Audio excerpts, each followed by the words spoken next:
Friends, ఒకసారి ఊహించండి. మీరు రేపు ఉదయం నిద్రలేచి ఎప్పటిలాగే మీ ఫోన్ తీసుకుంటారు. వార్తలు చూస్తారు. అందులో ఒక వార్త దేశం మొత్తాన్ని షాక్ గురి చేస్తుంది. అదేంటంటే భారత్ లో పెట్రోల్ ధర లీటర్ కు 500కు చేరింది అని. అయితే ఈ విషయాన్ని మొదట మీరు నమ్మరు. ఇది ఫేక్ న్యూస్ అని అనుకుంటారు. కానీ కొన్ని నిమిషాల్లోనే ప్రతి న్యూస్ ఛానల్, ప్రతి సోషల్ మీడియా ప్లాట్ఫామ్ ఒకే విషయం గురించి మాట్లాడుతుంది. అదే లీటర్ పెట్రోల్ ఖరీదు 500 అవ్వడం. కొన్ని గంటల్లోనే దేశంలోని పెట్రోల్ బంకుల వద్ద భారీ క్యూలు కనిపించడం ప్రారంభం అవుతుంది. ప్రజలు వారి ట్యాంకులు నింపుకుంటున్నారు. అదనపు క్యాన్లు కొనుగోలు చేస్తున్నారు. కొంతమంది కోపంగా ఉన్నారు, ఇంకొంతమంది భయపడుతున్నారు. కానీ అందరి మనసులో ఒకే ప్రశ్న, ఇలా అయితే ఎలా బ్రతుకుతామని. అయితే మొదట్లో ప్రజలు ఒక తప్పు చేస్తారు. అదేంటంటే వాళ్ళు అనుకుంటారు పెట్రోల్ మాత్రమే ఖరీదైంది అని. కానీ కొన్ని నెలల తర్వాత భారత్ ఒక భయంకరమైన నిజాన్ని తెలుసుకోబోతుంది. అదేంటంటే పెట్రోల్ అనేది కేవలం ఇంధనం కాదు. అది ఉద్యోగాలను, ఆహారాన్ని, ప్రయాణాలను, వ్యాపారాలను మరియు మన రోజువారీ జీవితాన్ని కలిపి ఉంచే కనిపించిన వ్యవస్థ అని. మరి ఆ వ్యవస్థ ఒక్కసారిగా మారిపోతే భారత్ ఎలా మారుతుంది? ఈ విషయాలు తెలుసుకోవాలంటే ఈ వీడియోని చివరి వరకు చూడండి.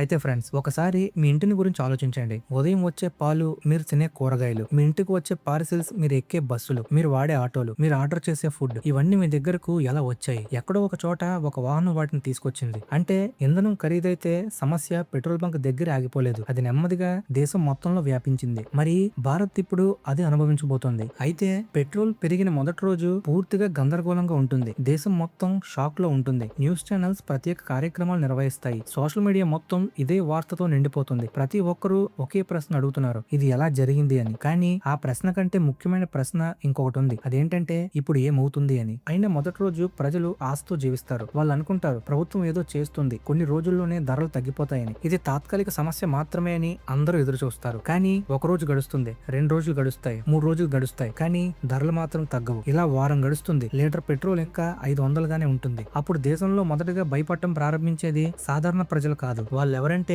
పెట్రోల్ పై ఆధారపడి జీవించే ప్రజలు. వారు ఆటో డ్రైవర్లు, క్యాబ్ డ్రైవర్లు, డెలివరీ ఉద్యోగులు, ఇంకా ట్రక్ యజమానులు. ఎందుకంటే వాళ్ళకి ఇప్పుడు ఒక నిజం అర్థమవుతోంది. అదేంటంటే పెట్రోల్ కేవలం వారి ఖర్చు కాదు, పెట్రోలే వారి జీవితం అని. మరి అక్కడి నుంచే ఈ కథలోని అసలు తుఫాన్ ప్రారంభం అవుతుంది. అయితే పెట్రోల్ ధర పెరిగి ఒక వారం రోజులు గడిచింది. పెట్రోల్ ఇంకా లీటర్ కు 500 గానే ఉంది. మొదట్లో ప్రజలు ఎదురు చూశారు, ధరలు తగ్గుతాయని ఆశించారు, ప్రభుత్వం ఏదో చేస్తుందని నమ్మారు. కానీ ఇప్పుడు ఆశ నెమ్మదిగా మాయమవుతుంది. ఎందుకంటే ఇది ఒక రోజు సమస్య కాదు, ఇది ఒక కొత్త వాస్తవం. మరి ఆ కొత్త వాస్తవం యొక్క మొదటి దెబ్బ తగిలింది రోడ్ల మీద జీవించే ప్రజలకు. ఒకసారి ఊహించండి, ప్రతిరోజు ఉదయం ఒక ఆటో డ్రైవర్ తన ఆటోను స్టార్ట్ చేస్తాడు. ఇది అతని జీవితం. కానీ ఇప్పుడు గతంలో 300తో వచ్చిన పెట్రోల్ ఇప్పుడు 1000 దాటుతుంది. అయితే మొదట్లో అతను భరిస్తాడు, కొన్ని రోజులు తన లాభాన్ని తగ్గించుకుంటాడు. కానీ చివరికి అతనికి ఒక విషయం అర్థమవుతుంది, ఇది ఇలా కొనసాగితే తాను సంపాదించను, నష్టపోతానని. అప్పుడు అతను తన ఛార్జీలను పెంచుతాడు. అయితే ప్రయాణికులు కోప్పడతారు, ఎంత ఎందుకు తీసుకుంటున్నావు అని అడుగుతారు. కానీ ఆటో డ్రైవర్ కూడా కోపంగానే ఉంటాడు. ఎందుకంటే ఇద్దరు ఒకే సమస్యకు బలయ్యారు కాబట్టి. అదే పెట్రోల్. ఇలా దేశంలోని లక్షలాది ఆటో డ్రైవర్లు, క్యాబ్ డ్రైవర్లు, డెలివరీ ఉద్యోగులు ఒకే సమస్యతో పోరాడుతున్నారు. కానీ ఇది ఇంకా ప్రారంభం మాత్రమే. ఎందుకంటే ఇప్పుడు ఈ సమస్య మీ ఇంటి తలుపు దగ్గరకు రాబోతుంది కాబట్టి.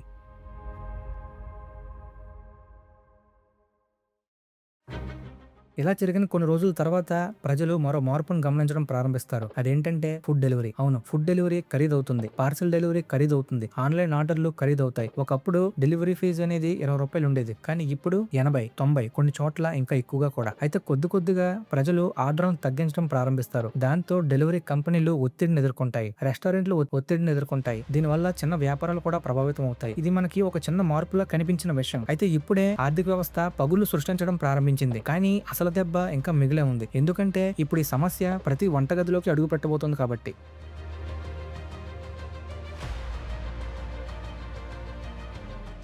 ఉదాహరణకు ఒక ట్రక్ ను ఊహించుకోండి. ఒక గ్రామం నుండి కూరగాయలు తీసుకొని నగరానికి బయలుదేరుతుంది. అదే రోడ్డు, అదే క్యాబ్ డ్రైవర్, అదే సరుకు. కానీ ఇక్కడ ఒక విషయం మాత్రం మారిపోయింది, అదే పెట్రోల్. రవాణా ఖర్చు బాగా పెరిగిపోయింది. దాన్ని భరించడానికి ట్రాన్స్పోర్ట్ కంపెనీలు ఛార్జీలు పెంచుతాయి. వాళ్ళ తర్వాత హోల్సేలర్లు, వాళ్ళ తర్వాత రిటైలర్లు, వాళ్ళ తర్వాత సూపర్ మార్కెట్లు. చివరికి ఆ ఖర్చు మొత్తం ఎవరి మీద పడుతుంది?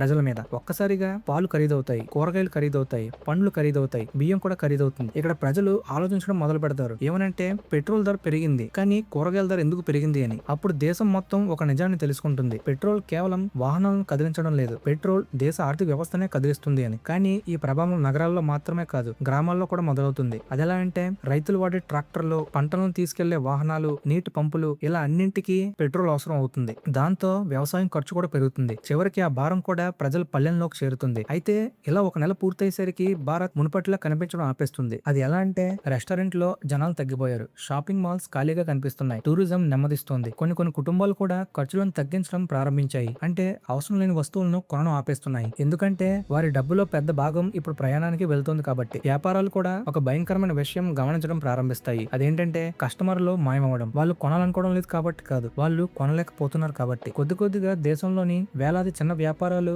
ఒత్తిడిని ఎదుర్కొంటాయి. కొన్ని వ్యాపారాలు అయితే ఉద్యోగులను తగ్గిస్తాయి, మరి కొన్ని వ్యాపారాలు అయితే శాఖలను మూసేస్తాయి. మరి అక్కడి నుంచే ఈ కథలోని తదుపరి మలుపు ప్రారంభం అవుతుంది. ఎందుకంటే 3 నెలల తర్వాత భారత్ ఊహించని విధంగా మారడం ప్రారంభిస్తుంది కాబట్టి.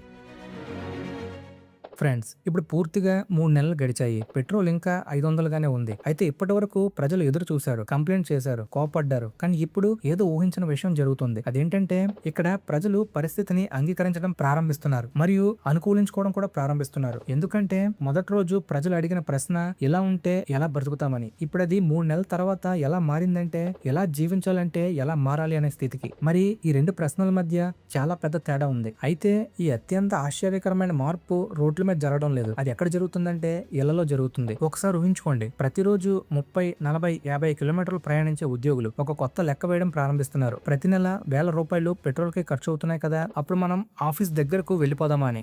కొద్దిగా మెట్రో స్టేషన్ దగ్గర ఇళ్లకు డిమాండ్ పెరుగుతుంది. ఆఫీస్ ప్రాంతాల దగ్గర అద్దెలు పెరుగుతాయి. దూర ప్రాంతాల్లో ఉన్న ఇళ్లపై ఆసక్తి తగ్గుతుంది. ఇక్కడ ఒక పెట్రోల్ ధర నగరాల రూపాన్ని మార్చడం ప్రారంభిస్తుంది. కానీ ఇది కేవలం ప్రారంభం మాత్రమే. అయితే ఈ సంక్షోభంలో అందరూ నష్టపోతారని అనుకుంటారు, కానీ అది పూర్తిగా నిజం కాదు. ఎందుకంటే కొంతమంది ఒక్కసారిగా లాభదారులుగా మారిపోతారు. వారెవరంటే ఎలక్ట్రిక్ వాహనాలు వాడే ప్రజలు. అవును, అయితే కొన్ని నెలల క్రితం వరకు చాలా మంది వారిని పట్టించుకోలేదు. ఇవి ఇంకా పూర్తిగా నమ్మదగినవి కావు, పెట్రోల్ వాహనాలే మంచివని అనేవారు. కానీ ఇప్పుడు అదే ప్రజలు ఎలక్ట్రిక్ స్కూటర్ల కోసం షోరూమ్ల ముందు క్యూ కడుతున్నారు. ఎందుకంటే ఇప్పుడు ఒక విషయం వారికి స్పష్టమైంది, బ్యాటరీ ఛార్జ్ చేయడం పెట్రోల్ నింపడం కంటే చాలా చౌక అని. ఇలా అనుకున్నప్పుడు దేశం మొత్తం ఎలక్ట్రిక్ వాహనాల వైపు తిరగడం ప్రారంభిస్తుంది. షోరూమ్లు రద్దీగా మారతాయి, వెయిటింగ్ లిస్టులు పెరుగుతాయి, కొత్త కంపెనీలు మార్కెట్లోకి వస్తాయి. కానీ ఈ మార్పు కేవలం వాహనాల్లో మాత్రమే కాదు, మొత్తం ప్రయాణ వ్యవస్థలో కనిపించడం ప్రారంభిస్తుంది.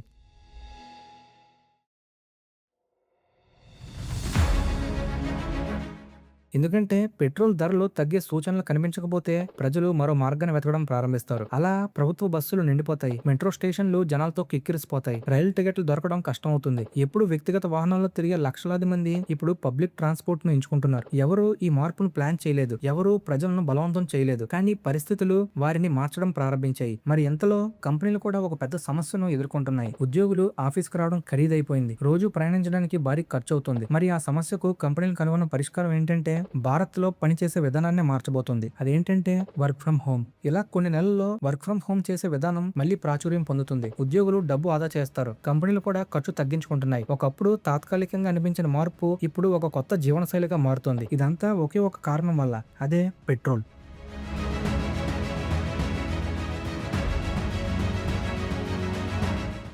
ఇలా 6 నెలలు గడిచాయి. ఇప్పుడు భారత్ లో నగరాలు వేరేలా కనిపిస్తున్నాయి. అవి ఎలా అంటే రోడ్లపై వాహనాలు తగ్గాయి, అవసరం లేని ప్రయాణాలు తగ్గాయి, స్థానిక మార్కెట్లు మళ్ళీ ప్రాముఖ్యత పొందుతున్నాయి. ప్రజలు దూర ప్రాంతాల నుంచి కాకుండా తమ ఇళ్ల దగ్గరే వస్తువులు కొనడం ప్రారంభిస్తున్నారు. అయితే చాలా సంవత్సరాలుగా చౌకైన ఇంధనం ప్రజలను దూరంగా తీసుకెళ్లింది. మరి ఇప్పుడు ఖరీదైన ఇంధనం వారిని తిరిగి ఇంటి దగ్గరకు తీసుకొస్తుంది. మరి ఆర్థిక నిపుణులు ఒక ఆసక్తికరమైన విషయాన్ని గమనించడం ప్రారంభిస్తారు. అదేంటంటే ఈ సంక్షోభం కేవలం పెట్రోల్ వినియోగాన్ని మార్చలేదు, అది ప్రజల ప్రవర్తననే మార్చిందని, బహుశా శాశ్వతంగా మార్చిందని. అయితే ఫ్రెండ్స్, ఇలా ఒక సంవత్సరం గడిచింది. ఇప్పుడు భారత్ పూర్తిగా మారిపోయింది. అది నాశనం కాలేదు, కుప్ప కూలిపోలేదు, కానీ మునుపటి భారత్ అయితే కాదు. ఇక్కడ కొన్ని పరిశ్రమలు చిన్నవయ్యాయి, కొన్ని పరిశ్రమలు పెద్దవయ్యాయి, కొంతమంది నష్టపోయారు, కొంతమంది అవకాశాలను సృష్టించుకున్నారు. కానీ ఒక విషయం మాత్రం స్పష్టంగా కనిపిస్తోంది. అదేంటంటే లీటర్ పెట్రోల్ 500కు ముందున్న భారత్ ఇప్పుడు లేదు. దాని స్థానంలో కొత్త భారత్ పుట్టింది. అయితే ఫ్రెండ్స్, ఈ కథ ప్రారంభంలో చాలా మంది పెట్రోల్ ను కేవలం ఇంధనంగా మాత్రమే చూశారు. అది కూడా వాహనాల్లో పోసే ఒక లిక్విడ్ అంతే. కానీ ఒక సంవత్సరం తర్వాత దేశం ఒక నిజాన్ని తెలుసుకుంది. పెట్రోల్ కేవలం ఇంధనం కాదు, అది ఉద్యోగులను, ఆహారాన్ని, ప్రయాణాలను, వ్యాపారాలను, నగరాలను మరియు మన రోజువారీ జీవితాన్ని కలిపి ఉంచేదని. మరి ఆ వ్యవస్థ మారినప్పుడు మిగతా ప్రతిదీ మారిపోయింది. ఎందుకంటే మన జీవితాన్ని ప్రభావితం చేసే అత్యంత శక్తివంతమైన విషయాలు చాలాసార్లు మనకు కనిపించవు, కానీ అవి మారినప్పుడు దేశం మొత్తం మారిపోతుంది. ఇప్పుడు ఒక సంవత్సరం తర్వాత ఏదైనా ఒక ఆహ్లాదకరమైన సాయంత్రాన్ని ఊహించుకోండి. మీరు ఒక పెట్రోల్ బంక్ ముందు నిలబడి ఉన్నట్టు. అక్కడ సూర్యుడు అస్తమిస్తున్నాడు, రోడ్ల మీద వాహనాలు వెళ్తున్నాయి, ప్రజలు పనులకు వెళ్తున్నారు, పిల్లలు స్కూళ్లకు వెళ్తున్నారు, షాప్స్ తెరిచి ఉన్నాయి, జీవితం కూడా కొనసాగుతుంది. కానీ ఏదో మారిపోయింది. ఒకసారి మీరు తల పైకెత్తి ఆ ధరల బోర్డును చూస్తే అక్కడ ఇంకా అదే నెంబర్ కనిపిస్తోంది. లీటర్ పెట్రోల్ ధర 500 అని. ఒకప్పుడు ఆ సంఖ్యను చూసి ప్రజలు నవ్వేవారు, అది అసాధ్యం అనుకునేవారు. కానీ ఇప్పుడు ఆ నెంబర్ అనేది ఒక కొత్త భారతదేశానికి గుర్తుగా నిలిచింది. ఒక నెంబర్ మొత్తం దేశాన్ని మార్చేసింది. అప్పుడు మీకు విషయం అర్థమవుతుంది, ఈ కథ అసలు పెట్రోల్ గురించి కాదు, ఈ కథ ఆధునిక జీవితం ఎంత సున్నితమైందో అనే దాని గురించి అని. ఈ రోజు అది పెట్రోలే కావచ్చు, రేపు అది విద్యుత్ కావచ్చు, ఎల్లుండది వాటర్ కావచ్చు, వ్యవస్థ ఏదైనా కావచ్చు. కానీ లెసన్ మాత్రం ఒకటే, అత్యంత బలమైన సమాజం అంటే ఎప్పుడు సమస్యలు రాని సమాజం కాదు, సమస్యలు వచ్చినప్పుడు మారగలిగే సమాజం, అనుకూలించగలిగే సమాజం, ముందుకు సాగగలిగే సమాజం. బహుశా ఈ వీడియోలో అతిపెద్ద లెసన్ కూడా అదే. అయితే ఫ్రెండ్స్, ఇప్పుడు మీకు ఒక ప్రశ్న. ఒకవేళ నిజంగానే రేపు ఉదయం 1 లీటర్ పెట్రోల్ ధర 500 అయితే మీరు మీ జీవితంలో మొదటగా మార్చుకునే విషయం ఏది? కారు వాడటం తగ్గిస్తారా? బైక్ ప్రయాణాలు తగ్గిస్తారా? సైకిల్ వాడడం ప్రారంభిస్తారా? ఎలక్ట్రిక్ వాహనం కొనుగోలు చేస్తారా? లేదా మీ ఇంటికి దగ్గరగా వర్క్ లేదా నివాసాన్ని ఎంచుకుంటారా? మీ సమాధానాన్ని కామెంట్స్ లో తప్పకుండా చెప్పండి. ఎందుకంటే మీ సమాధానం పెట్రోల్ గురించి మాత్రమే కాదు, అది మార్పును మీరు ఎలా ఎదుర్కొంటారో కూడా చెబుతుంది.